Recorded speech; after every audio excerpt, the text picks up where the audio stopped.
Educated একজন মহিলা, আর Prince Mamun এতটা এডুকেটেড না।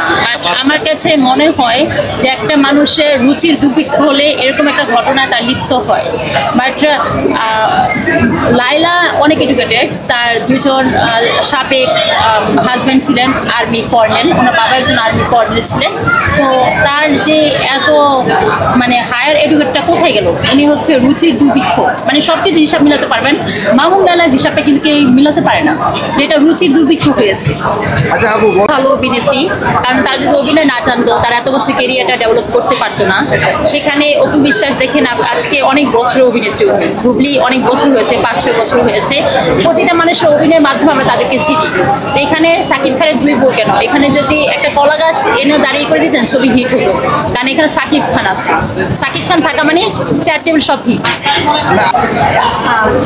অভিনয় সবার অভিনয়টা সুন্দর, কিন্তু এখানে আপনি দেখবেন যে বয়সের একটা ব্যাপার আছে। বাট সিনেমা কে বানাচ্ছে? সাকিব খান ছাড়া তো ঘুরাচ্ছেন কেন না। ব্যক্তিগতভাবে? অবশ্যই আমরা যখন দেখেছি সাকিব খান হুবলি এক সিনেমা দেখেছি, এক ধারা সিনেমা। অপু বিশ্বাস সাকিব খান আরেক ধারা সিনেমা দেখেছি, সেখানে অনেক প্রযুক্তির উপর ডিপেন্ডেড ছিলেন। তো তাদের সিনেমা হ্যাঁ, বলেন আপনার কাকে ভালো লাগে? দুজনের অভিনয় ভালো ছিল। অভিনয় না, ব্যক্তিগতভাবে কাকে ভালো লাগে?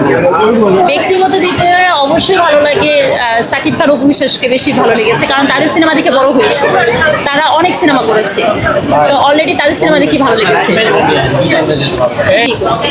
Shakib Khan already fill up হয়ে গেছে, তো এখানে মিথ্যা স্বপ্ন দেখাটা তার দুইটার একটার সাথে তো সম্পর্ক নাই। এখন আপনি লাইন আপে যাবেন কিনা ওইটাই মনে হয় উনি বলছে।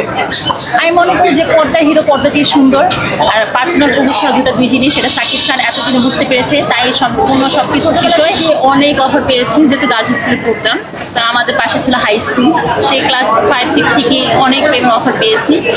আর তার পরিপ্রেক্ষিতে ভালো লাগা, ভালোবাসা, প্রথম ভালোবাসা, জীবনের প্রথম ভালোবাসাকে ভুলতে পারে না, আমিও ভুলতে পারিনি। কারণ জীবনে আপনি যত যাকেই ভালোবাসেন, আপনার প্রথম ভালোবাসাকে আপনি কখনো ভুলতে পারবেন না। প্রথম ভালোবাসা প্রতিটা মানুষের জীবনে সুপ্তভাবে বাসনা হয়ে থাকে। জীবনে শেখা কয়জনকে দিয়েছেন আর আপনি কয়বার খেয়েছেন? ভালোবাসা আদান প্রদানের ক্ষেত্রে আছে, সেখানে আপনার টানাপোড়েন থাকবেই। একটা কথা আছে না, যে ভালোবাসা হয়েছিল বিচ্ছেদের কারণে, বিচ্ছেদ না হলে ভালোবাসাটা বোঝা যায় না।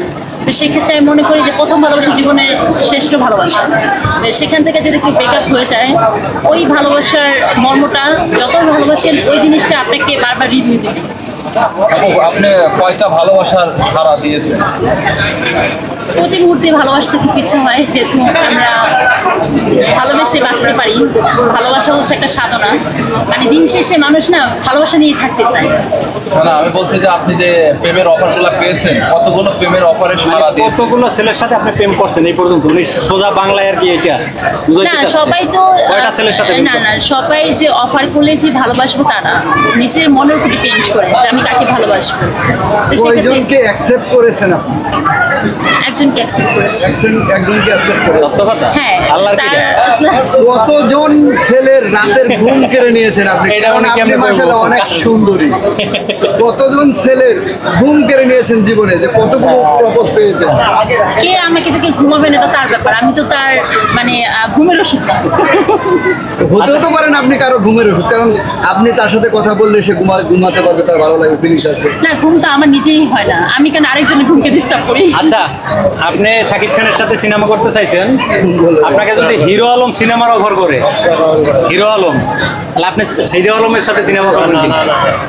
আমি তো হিরো আলমের নামটা ভুলেই গেছি, কারণ এত এত সুদর্শন মানুষকে দেখি হিরো আলম যে মানে হিরো হয়েছে এটাই ভুলে গেছি। তো এই সাবজেক্টে কথা বলতে চাই না, কারণ সাকিব খানকে দেখে এতটা চোখ জুড়িয়ে যায়, সেখানে হিরো আলমের কোনো স্থান নেই। আচ্ছা আপু, আপনি প্রিন্স মামুনকে অবশ্যই চিনেন এবং লায়লাকেও। প্রিন্স মামুন কিন্তু চলে গিয়েছিল লায়লাকে রেখে, এবং লায়লাও চলে গিয়েছিল। আমরা দেখেছি তারা কোনোদিন আর এক হবে না, সোশ্যাল মিডিয়াতে এরকম অনেক ধরনের কথাবার্তা শুনেছি। কিন্তু সেই প্রিন্স মামুনের কাছে আবার লায়লা গেল, আবার লায়লাও মামুনের কাছে গেল। এই বিষয়টা আসলে কিভাবে দেখছেন? তাদের কি লজ্জা শরম আছে বা নেই? এটা অ্যাকচুয়ালি জাতির রুচির দুর্ভিক্ষ। আপনি দেখেন, আমি জানি যত